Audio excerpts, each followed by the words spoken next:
Elle dit, la gloire est bannie d'Israël, car la de Dieu est prise. 1 Samuel 4, 22. Lorsque Salomon eut achevé de prier, le feu descendit du ciel et consuma l'holocauste et les sacrifices, et la gloire de l'Éternel remplit la maison. 2 Chroniques 7, 1. Ces paroles nous sont données par le Seigneur. Cela signifie que le Seigneur veut nous enseigner, nous diriger, en tant que collaborateurs et compagnons de Dieu, pour travailler avec lui, en vue de ramener sa gloire au milieu de son peuple.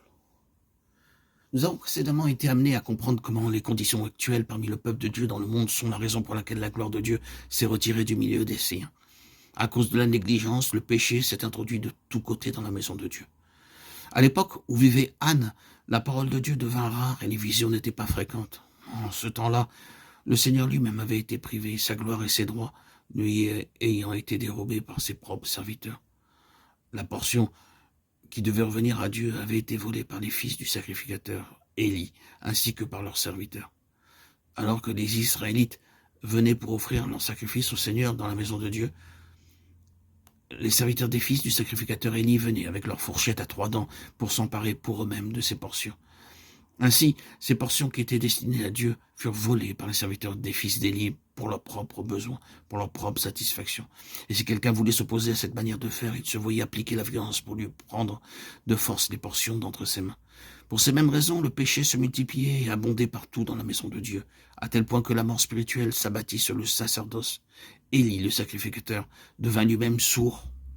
Nous avons aussi vu que ces fourches à 3 dents suggèrent 3 aspects des choses: l'amour de la puissance, l'amour de l'argent, l'amour de la popularité. Ainsi, ces sacrificateurs et leurs serviteurs qui auraient dû servir le Seigneur en toute humilité auprès des croyants devinrent des gens animés d'un esprit de lucre et recherchant leur propre intérêt. Tous ces facteurs, tous ces éléments réunis eurent pour effet, pour conséquence, d'introduire et d'étendre les ténèbres et l'obscurité dans la maison de Dieu. Nous avons aussi constaté ces mêmes facteurs, ce même état de choses et encore agissant de nos jours parmi le peuple de Dieu. Ensuite, nous avons vu comment Dieu s'est servi de 4 personnes, 4 instruments, 4 vases choisis pour amener sa gloire dans son peuple. Et si nous lisions et étudions attentivement les 2 livres de Samuel et le premier livre des Chroniques, nous verrions comment Dieu agit avec minutie, avec sagesse, en vue de ramener sa gloire parmi les siens. C'est en agissant ainsi avec nous pour notre éducation que le Seigneur nous amène à être ses collaborateurs, ses compagnons. C'est là un privilège qui n'est pas donné aux anges. Même s'il y a beaucoup d'anges, un grand nombre d'anges puissants et rayonnants, ce n'est pas leur privilège. Ces anges, en tant que serviteurs de Dieu, entendent continuellement la voix de Dieu et obéissent à sa parole. Cependant, nulle part dans la parole de Dieu, ils ne sont appelés les compagnons et les collaborateurs de Dieu. Ils ne sont pas autre chose que des esprits employés au service de ceux qui doivent hériter du salut. Nous avons constaté ce fait dans Hébreux 1, 13 et 14. Mais quand, à nous, croyants, nous avons une très grande responsabilité qui repose sur nous, celle de ramener la gloire de Dieu au milieu du peuple de Dieu. De nos jours, nous sommes confrontés avec des conditions identiques à celles qui prévalaient du temps de Samuel et d'Anne. Dans 2 Timothée 3, Paul parle de 30 signes des temps à la fin. Par ces signes, nous pouvons constater à quel point nous autres chrétiens sommes devenus stériles, infructueux.